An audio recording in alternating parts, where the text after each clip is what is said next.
The joint royal proclamation was issued on the morning of March 3rd, 2026, and it was understood immediately by every royal correspondent, every constitutional legal specialist, every palace observer who had spent the preceding weeks watching the situation develop to be something that had no precise precedent in the modern history of the British monarchy. Not a communication about titles or duties or the management of public appearances. Not the careful, measured language of an institution that prefers to communicate its displeasure through absence and silence rather than through explicit declaration. This was a formal public condemnation issued with the full constitutional authority of King Charles III, targeting by name two women who had been connected to the crown through different relationships and who were now, in the specific and unambiguous language of the proclamation, being treated as a singular institutional threat. The proclamation formally condemned Meghan Markle's predatory and parasitic actions. It formally condemned Sarah Ferguson's moral abandonment. Those were not diplomatic formulations. They were not the kind of language that palace communications offices produce when they are managing a difficult situation while preserving space for future reconciliation. They were verdicts.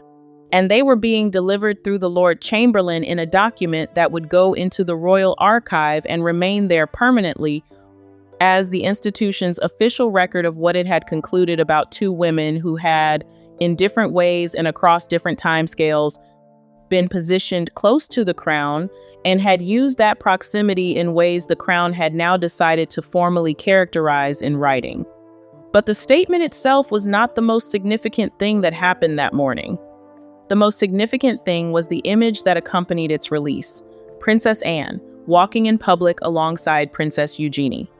For anyone who understood the language in which the royal family communicates its institutional positions through choreography and visual proximity, this image required no explanation.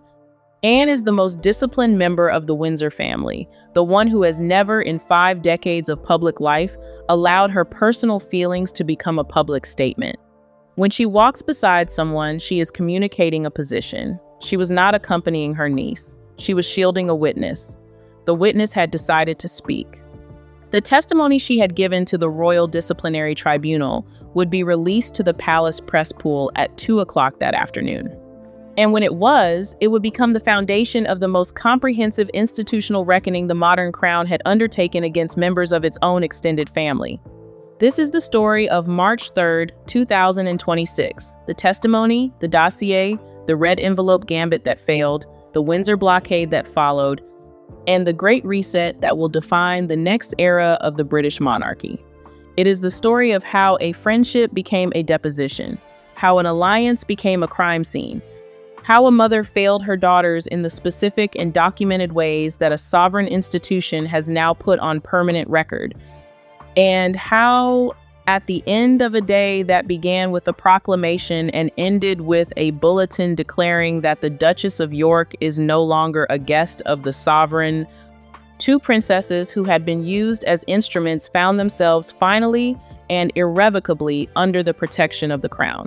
The Royal Disciplinary Tribunal released the redacted summary of Princess Eugenie's sworn deposition at precisely 2 o'clock in the afternoon.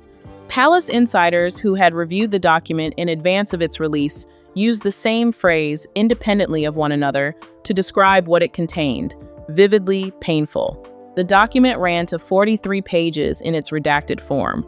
What it described in the specific and forensic language of sworn testimony reviewed and authenticated by the tribunal was how a friendship had been constructed, how it had functioned as a mechanism of institutional infiltration, and how the person who had constructed it had used the trust it generated to gather information and leverage that served purposes Eugenie had not understood until considerably later.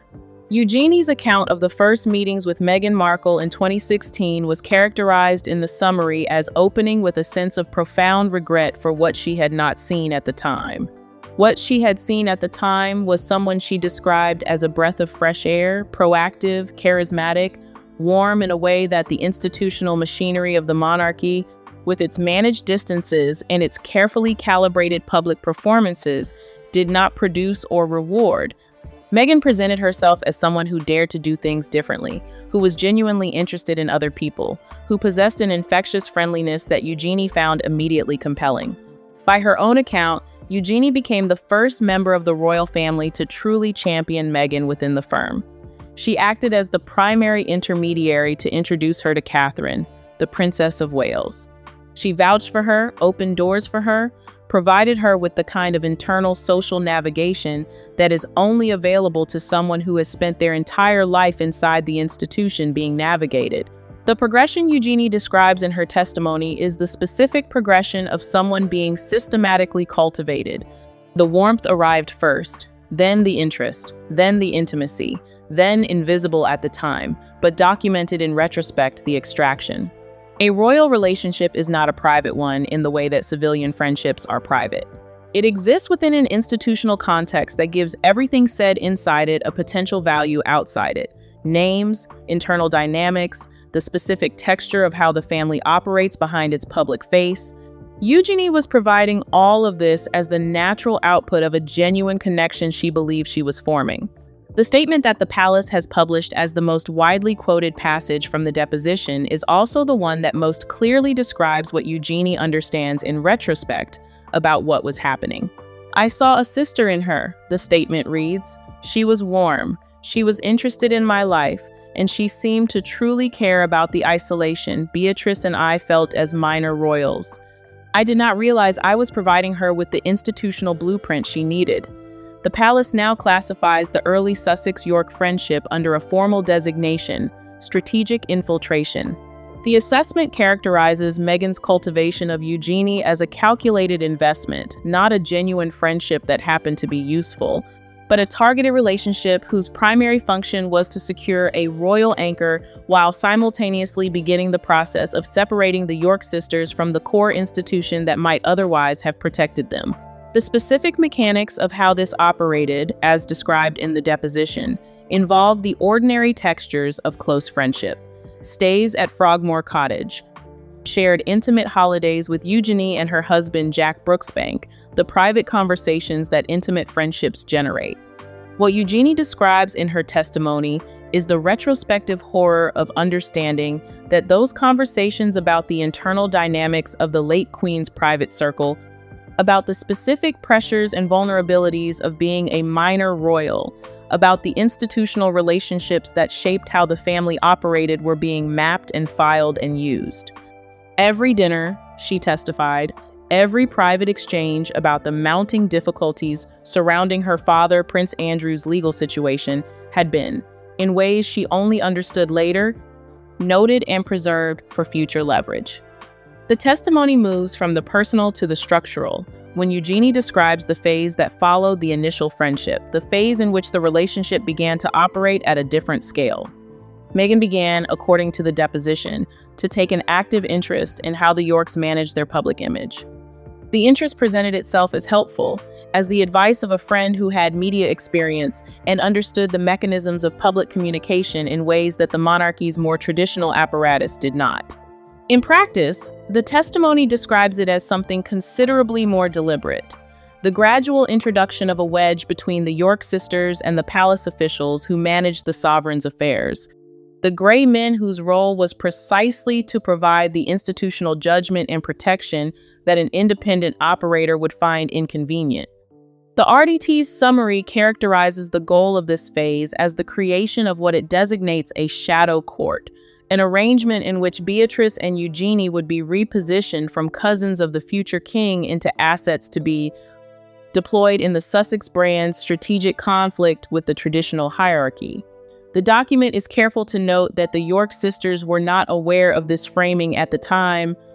They experienced the relationship as belonging to a cool royal clique, a sense of being included and valued in a way that minor royals, with their ambiguous position inside the institution, sometimes struggle to find.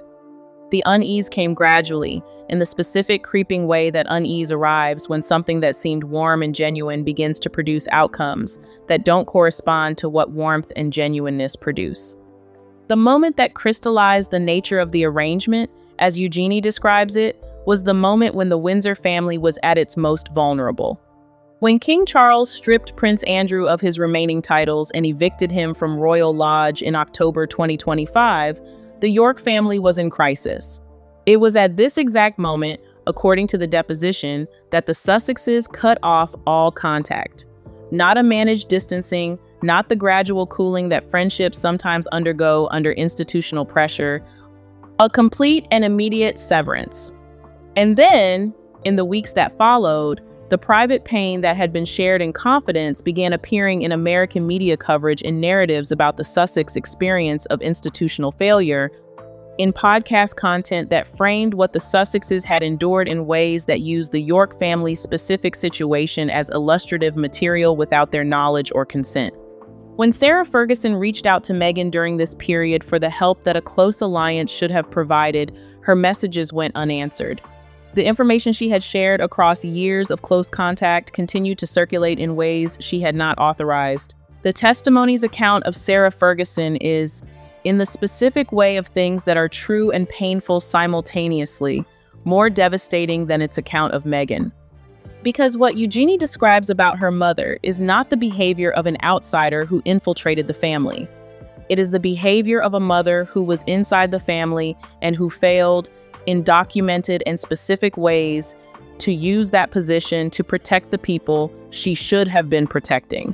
Sarah's chronic financial instability, debts that had spiraled across years of spending that exceeded her income by margins that her daughters were increasingly aware of, is the context in which the RDT's report describes her susceptibility to the kind of relationship that the testimony characterizes.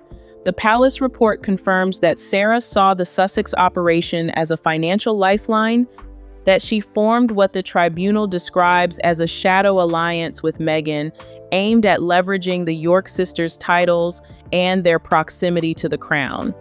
What the two women allegedly collaborated on, according to the report, was a strategy to sanitize the York family's public past while simultaneously trading its private details for commercial advantage.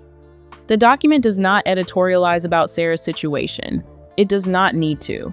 The facts, assembled in sequence and placed against each other without comment, produce their own characterization. A mother who positioned her daughters as assets to be deployed in relationships she controlled for financial benefit.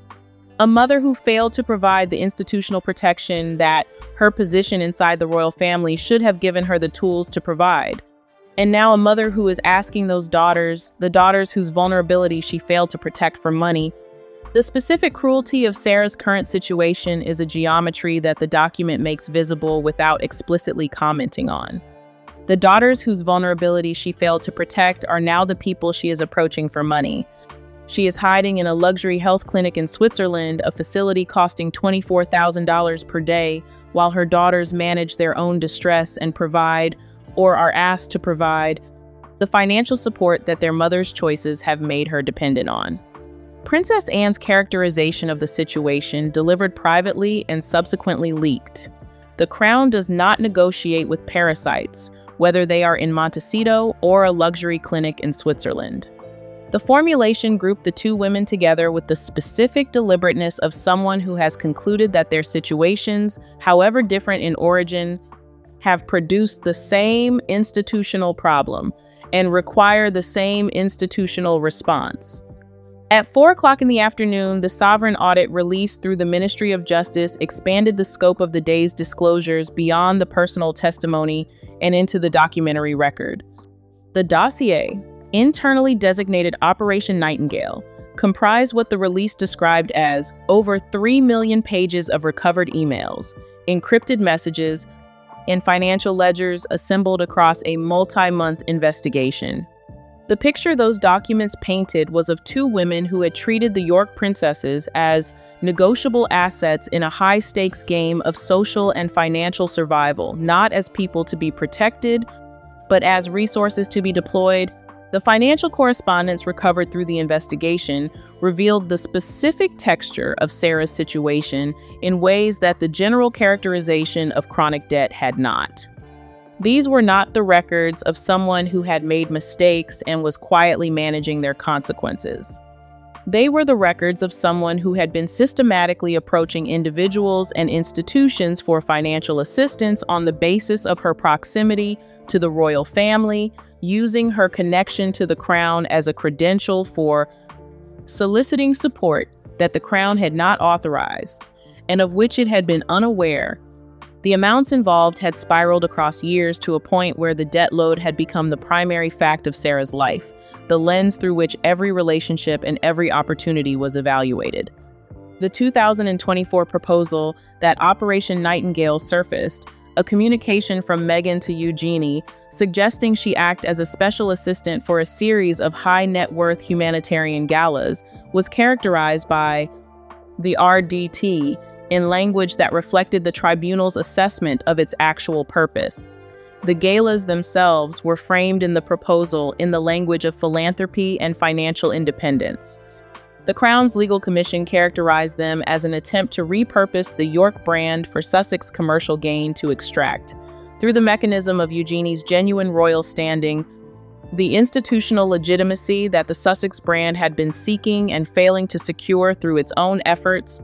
The proposal had been declined, but its existence in the recovered communications provided the specific documentary evidence of intent that the tribunal needed to characterize the relationship not as a failed friendship, but as a sustained commercial operation. The picture that Operation Nightingale assembled from 3 million pages of documentation was not a picture of sudden betrayal. It was a picture of sustained, deliberate, multi-year exploitation, the kind that is most damaging not because of any single action, but because of the accumulated weight of a relationship that was, from its inception, oriented toward extraction rather than connection. The person inside that relationship does not know they are being extracted from. They experience what feels like genuine intimacy, genuine interest, genuine care. The betrayal arrives not as a single event, but as a retrospective understanding that reframes every warm memory in a colder light. That reframing is what Eugenie's deposition describes. And it is why the palace's communications team characterized the cumulative weight of what her testimony described: 2 simultaneous betrayals operating across the same years from the 2 people who should have been protecting her as having produced her current state. By the time she reached out to Princess Anne, Eugenie was suffering from severe panic attacks and had not slept in days.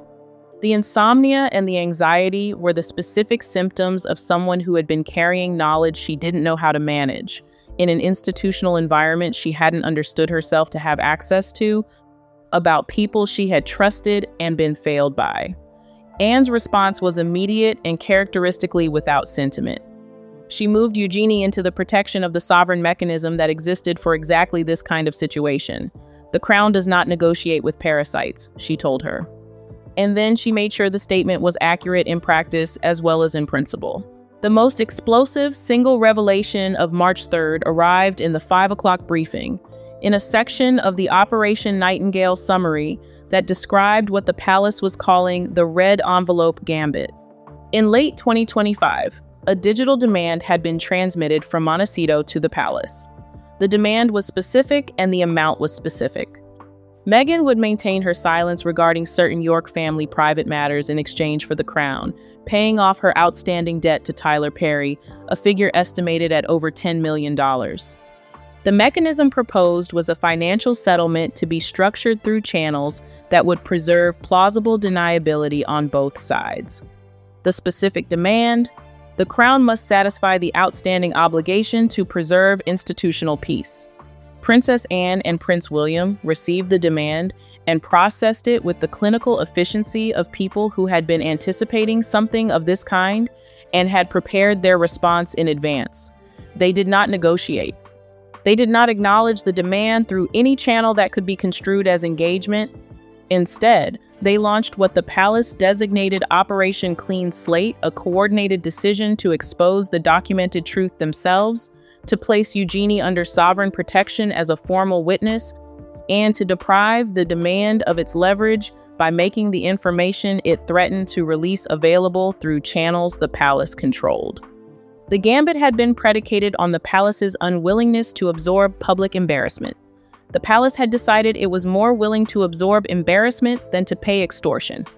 The gambit failed before it had been formally presented to anyone who could have authorized its acceptance. The legal consequence of the failed gambit was the reclassification that the tribunal's summary made explicit. Meghan was no longer positioned in the palace's legal assessment as a whistleblower or a critic or a former family member with grievances. She was classified as a co-conspirator in institutional disparagement, a designation that carried specific legal implications for the asset freeze orders. William had been preparing, and for the Sovereign Assets Act provisions, that his legal team had been positioning for exactly this contingency. William's formal Secretariat order, transmitted at 5 o'clock through the appropriate channels, was unambiguous. The Crown does not negotiate with extortionists. Any further attempt to disparage the granddaughters of the late Queen will result in the immediate and total freezing of all remaining Sussex-linked assets in the United Kingdom and the permanent revocation of all remaining legal protections. By early evening, the palace had transitioned from investigation to what its internal communications were designating total institutional warfare. The Windsor Blockade, orchestrated by William, with Anne as enforcer, and the full support of the extended royal family's trusted members, was a surgical, multi-layered response designed to achieve two simultaneous objectives: neutralize the Sussex-York contagion and provide a sovereign shield for Beatrice and Eugenie that would be durable enough to withstand whatever countermeasures Montecito attempted. William took direct control of the family's international legal strategy, with a coldness that surprised even senior courtiers who had watched him develop his institutional authority over years of preparation, and who understood that his public composure was always a managed state rather than a natural one. The fury underneath the composure was, on this occasion, not being entirely managed. Sources who were present in the meetings that produced the evening's decisions described something they had not seen before. A future king who had stopped calculating the public relations dimension of every action and was operating from a simpler and more personal place. His cousins had been used. The institution he was preparing to lead had been used. The people who had used them had attempted to make the Crown complicit in covering it up through financial settlement. The coldness, in that context, was not indifference. It was the specific temperature of controlled fury. His fury, sources confirmed, was specifically centered on Meghan's attempt to monetize his cousin's distress to take what had happened to Beatrice and Eugenie and convert it into podcast content and media narrative and commercial leverage. He utilized the diplomatic and intelligence connections that his position had given him access to and issued a blacklist order against any media entity that facilitated Meghan's attempt to use the York sisters' experience as raw material for Sussex commercial content. The order named Netflix and Spotify specifically. The message to Montecito was formal and was delivered without theatrical flourish, because theatrical flourish was not the register of someone who was done warning and had moved to enforcement. Sophie, Duchess of Edinburgh, took charge of Eugenie's daily recovery with the specific warmth of someone who understood what maternal failure looked like and was prepared to provide what the failure had withheld. She was described by sources close to the situation as expressing white-hot indignation towards Sarah, not the managed institutional displeasure that royal family members deploy as a form of communication, but the genuine emotional response of a woman who had watched another woman fail her daughters in ways that had produced the specific damage now being managed. Catherine, still navigating her own health recovery, spent hours in private consultation with Eugenie at Adelaide Cottage, working to help her understand and articulate her own experience in terms that the institution could recognize and that Meghan could not subsequently claim as her own narrative to sell. The unified front of royal women, Anne as institutional enforcer, Sophie as maternal support, Catherine as emotional anchor, achieved something that the legal machinery alone could not have produced. They reframed Eugenie's experience, not as a scandal that reflected poorly on her judgment, not as the product of a naivety she should have been ashamed of, but as the documented outcome of a targeted grooming operation conducted by adults who understood the specific vulnerabilities of her position and exploited them systematically. That reframing stripped Meghan of the victimhood narrative she had been constructing around herself. It placed the institutional characterization of what had happened precisely where Eugenie's own testimony placed it, with the people who had done it to her, not with the person it had been done to. In California, the evening's developments registered as the specific kind of commercial catastrophe that follows when the last remaining leverage in a failing position is deployed and fails. The Tyler Perry debt, the outstanding multi-million-dollar obligation whose grace period had expired and whose repayment the red envelope gambit had been designed to secure, was now a matter of public record as well as private urgency. The Crown's refusal to negotiate had triggered the asset freeze protocols that William's legal team had been preparing. The remaining UK-linked assets that had been providing operational flexibility were locked.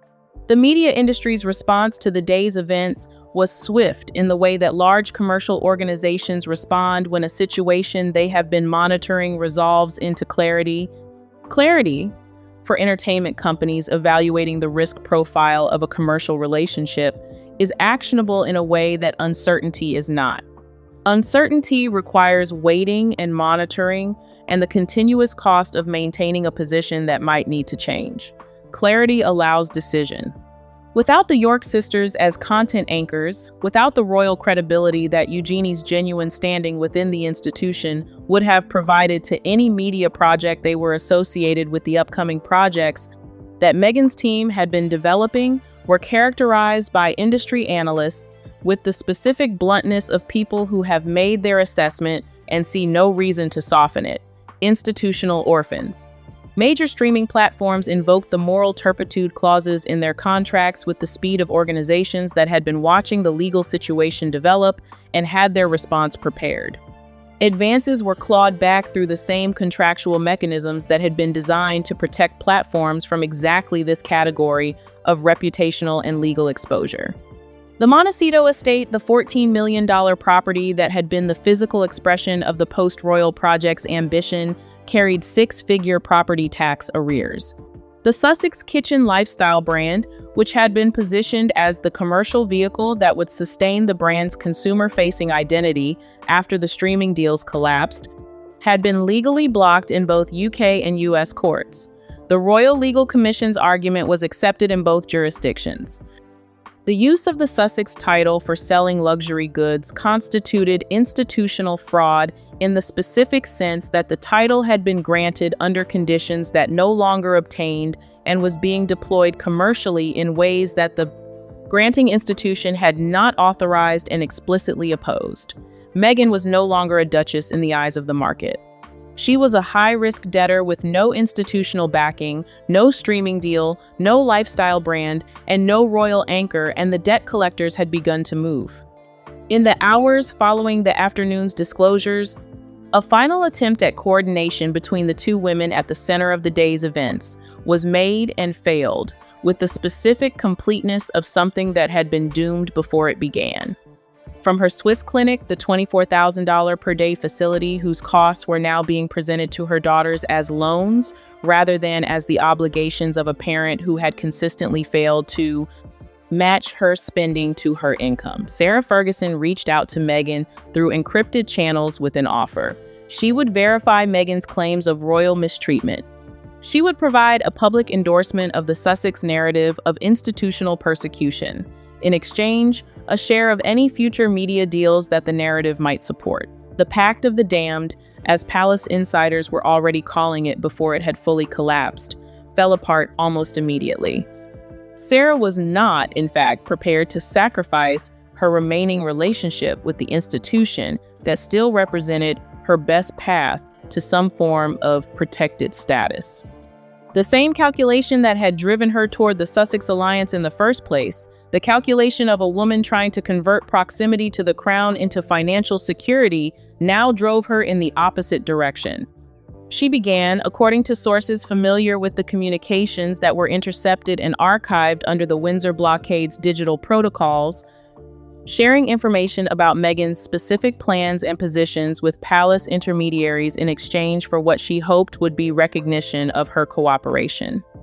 The Ministry of Justice's response to the approach was a standard rejection note whose content was leaked in summary form. The Crown already has the truth. They no longer need the broker. The silence from Harry was, in the context of everything else the day had produced, the detail that said the most with the fewest words. He had been the person at the center of the original departure, the person whose grief about his mother and whose genuine love for his wife had been the human engine of the Sussex enterprise.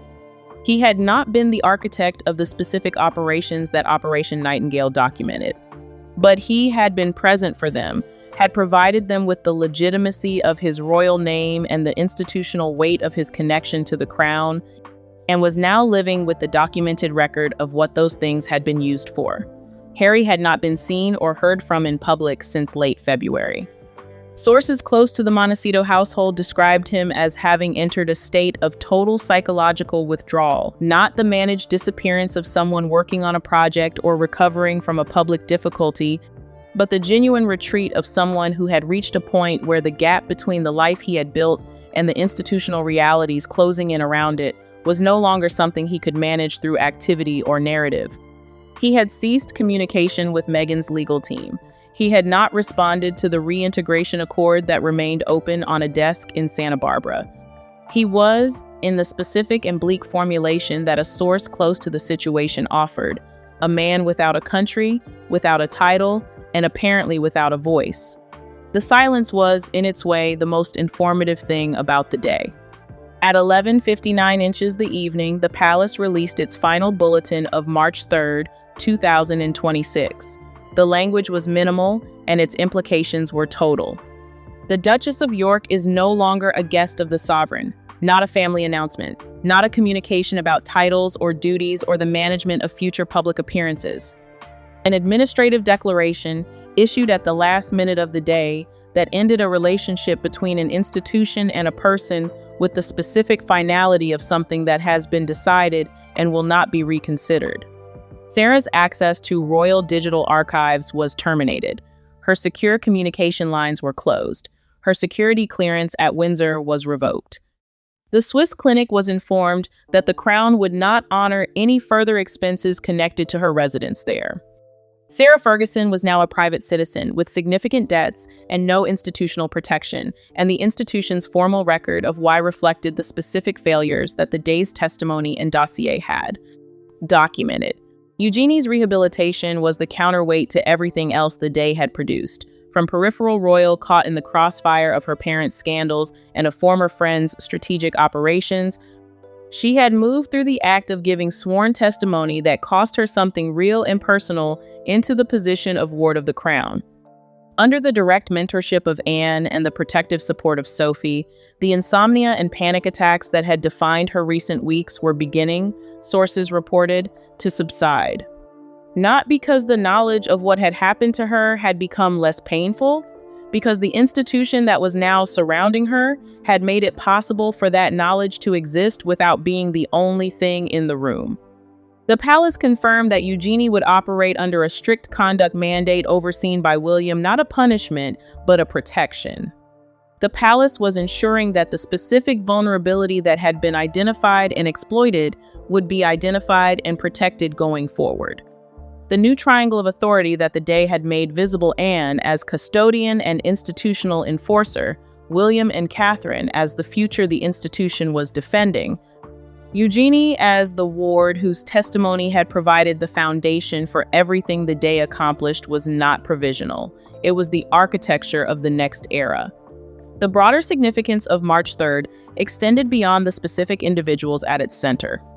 It established something about the institution itself, about what the Crown was now prepared to do in defense of its own integrity and in protection of the people who were genuinely part of it. The era in which the palace's preference for quiet management could be mistaken for the absence of a position was over. The era in which proximity to the royal family could be leveraged for commercial purposes without the institution having the tools or the will to respond was over. The documentation assembled across Operation Nightingale, the testimony preserved in the Royal Disciplinary Tribunal's archives, the legal instruments that William had deployed and Anne had enforced, all of it would remain available for use if the situation required it. The institution had demonstrated that it could act.